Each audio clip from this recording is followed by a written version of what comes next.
Assalamualaikum warahmatullahi wabarakatuh. Jumpa lagi di Radio Jurig. Buat yang baru menemukan Radio Jurig, alangkah lebih baiknya bantu di subscribe dan dipijit tombol loncengnya. Terima kasih. Kali ini Radio Jurig memiliki cerita yang berjudul Teror-teror di apartemen berhantu di Surabaya. Kita langsung aja ke ceritanya. Selamat mendengarkan.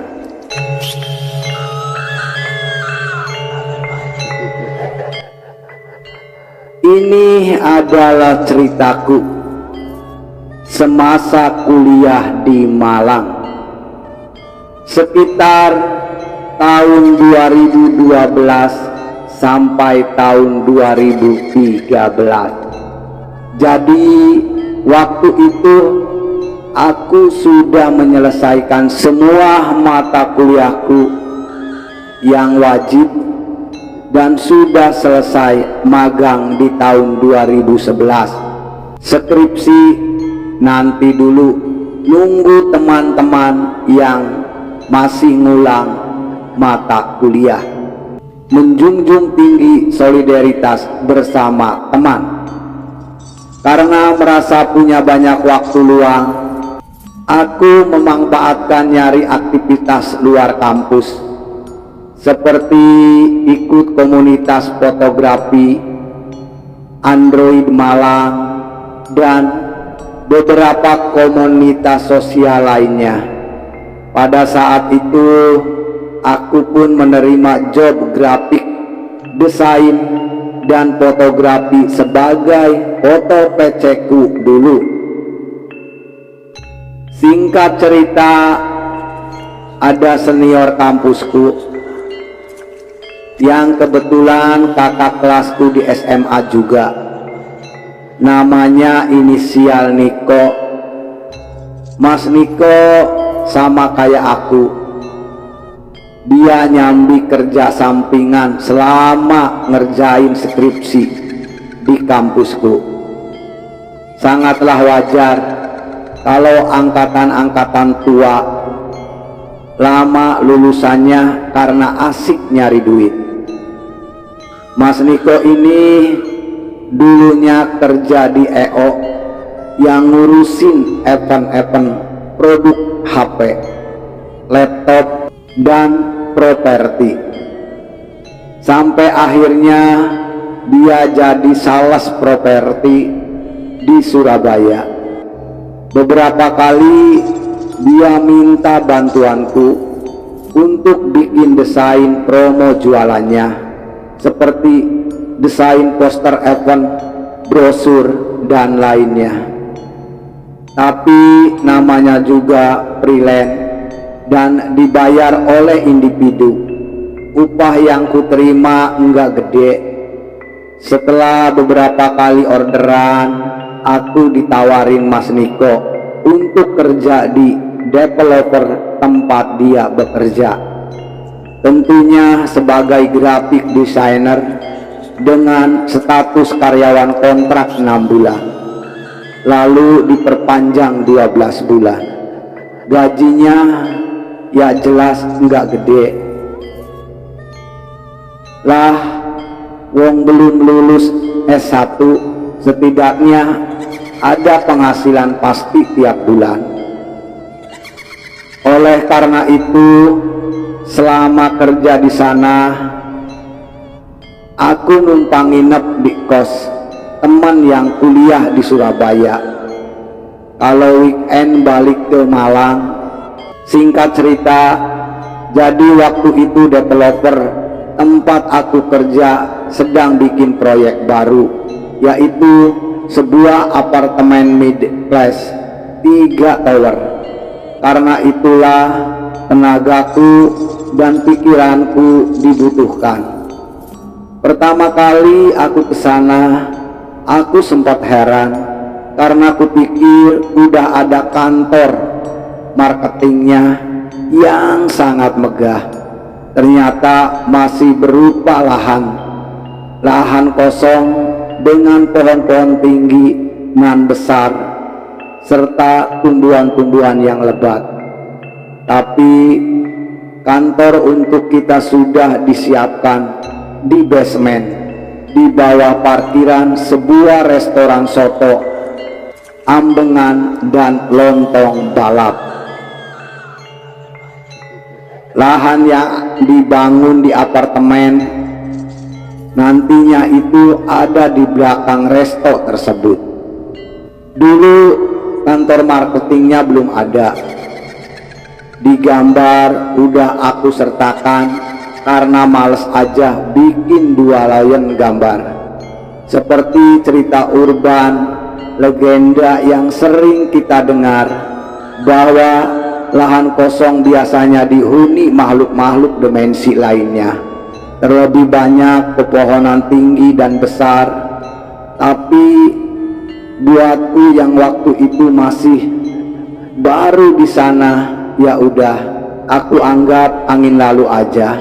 Yang penting aku di situ bekerja, benar-benar bekerja dan dibayar. Sebelum aku mulai, buat kalian yang tahu persis lokasi apartemen ini, tolong jangan di skip ya, karena developer dan apartemen ini masih beroperasi sampai saat ini. Penghuni apartemen nanti jadi ketakutan. Cerita mistis pertama kali aku dapatkan dari seorang driver, namanya inisial Pak Gito. Dia ini aslinya orang Kediri. Dia di sini jadi sopir salah satu manajer di kantor. Keluarganya tinggal di Kediri.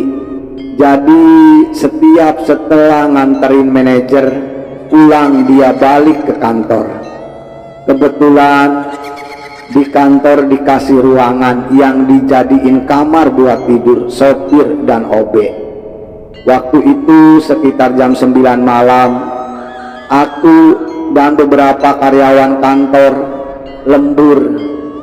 Karyawan di sana juga mayoritas masih single, jadi sangat slow dan woles di kantor sampai malam sambil bermain-main. Senda gurau. Tiba-tiba Pak Gito turun dari tangga samping, lalu masuk ke ruangan kita dengan muka setengah ngantuk, tapi sangat pucat mukanya. Sambil pakai sarung, dikalungin, dan bawa bantal. Kita kan bingung, ya lihat di kayak gitu.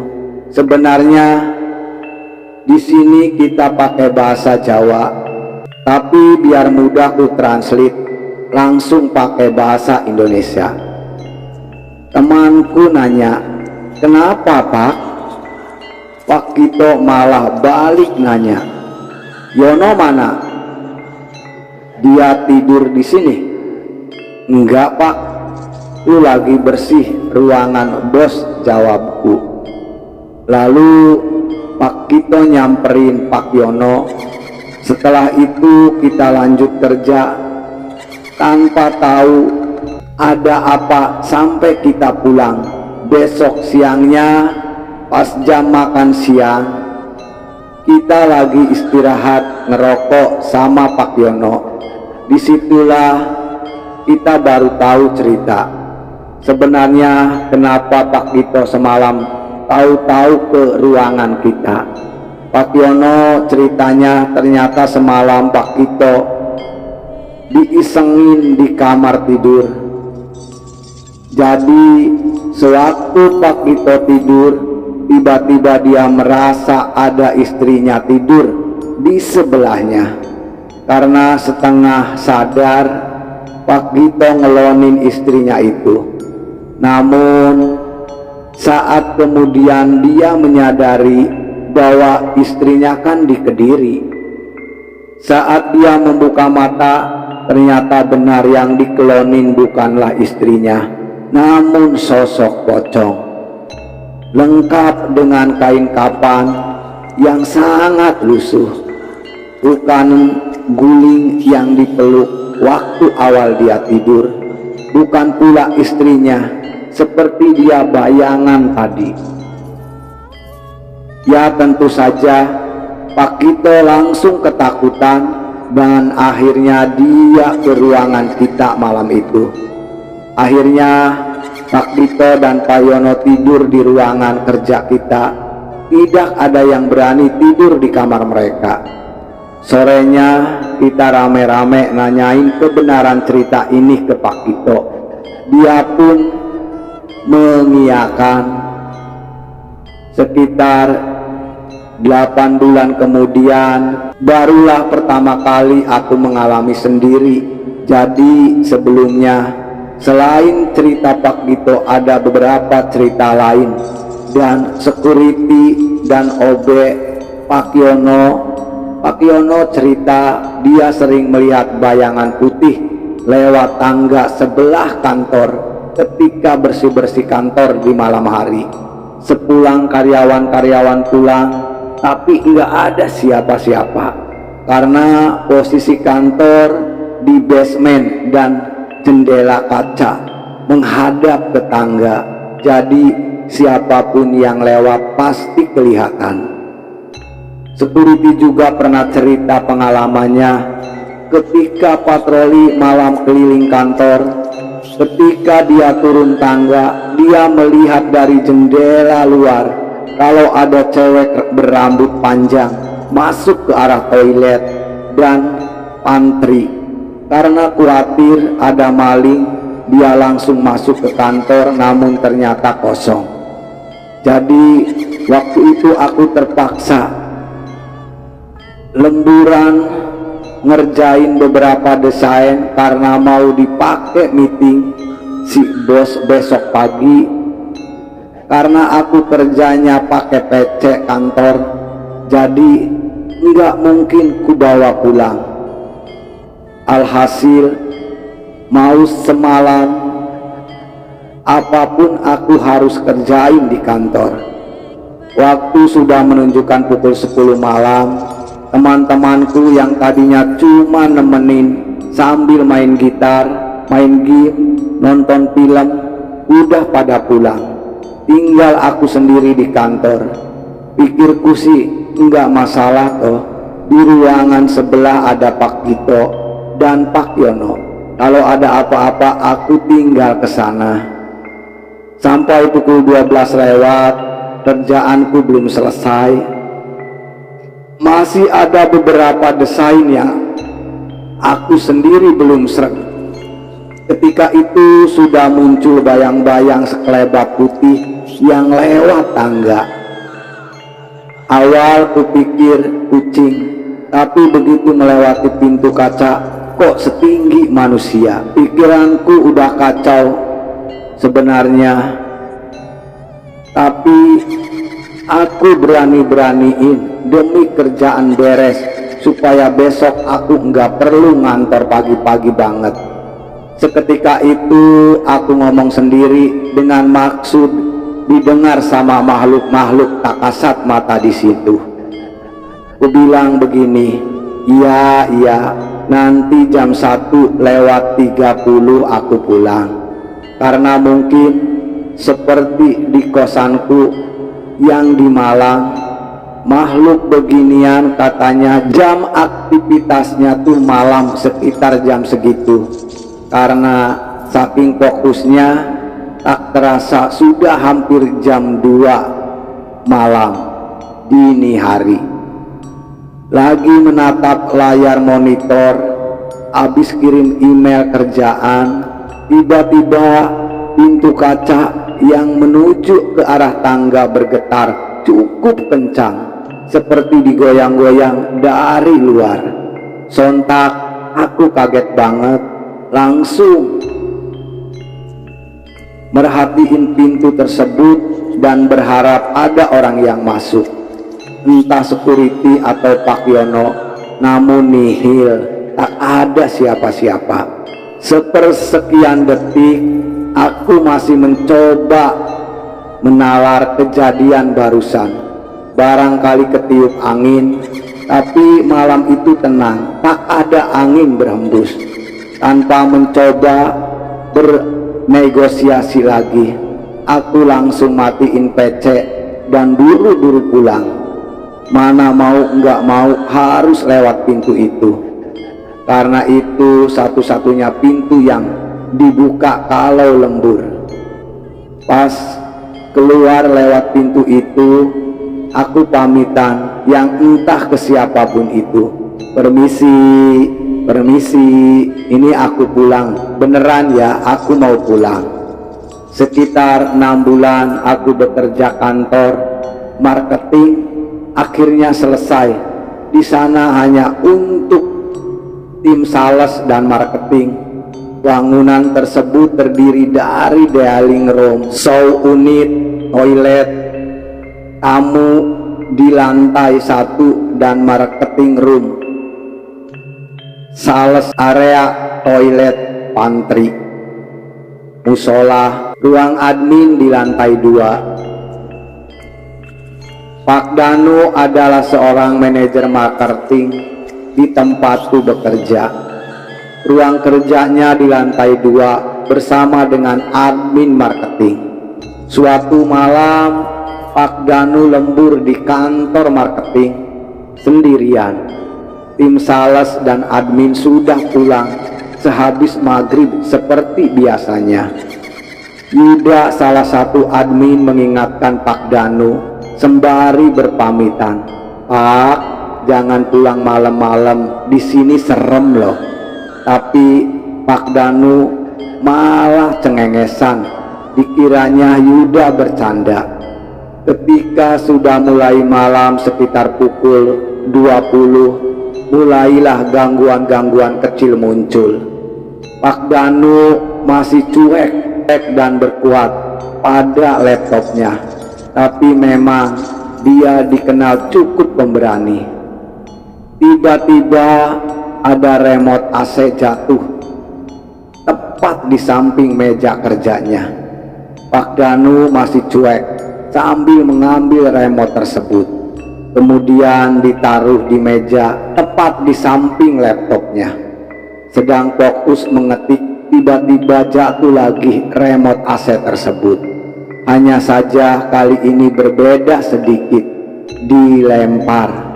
Pak Danu dengan santai mengambil lagi di bawah meja kerjanya, karena dia berpikir remote yang tadi kesenggol dan akhirnya jatuh.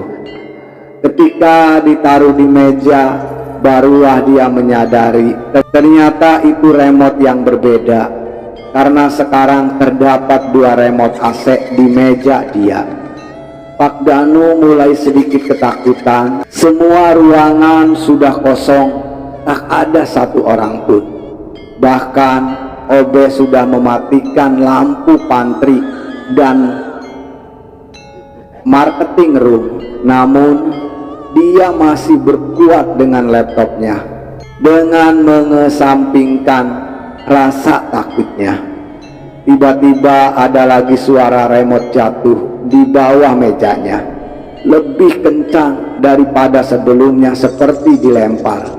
Perlahan dia memperhatikan suasana sekitar. Diambil lagi remote di bawah mejanya, dan sekali lagi benar adanya sudah ada 3 remote AC di mejanya. Saat itu pula bulu kunduknya berdiri tanpa babi bu. Pak Danu segera bergegas meninggalkan ruangan kerjanya. Sepanjang dia berjalan keluar, dia melihat ke arah toilet dan melewati meeting room yang sudah gelap. Dia berjalan cepat sambil membekap laptopnya dan menunduk tanpa berani melihat ke depan.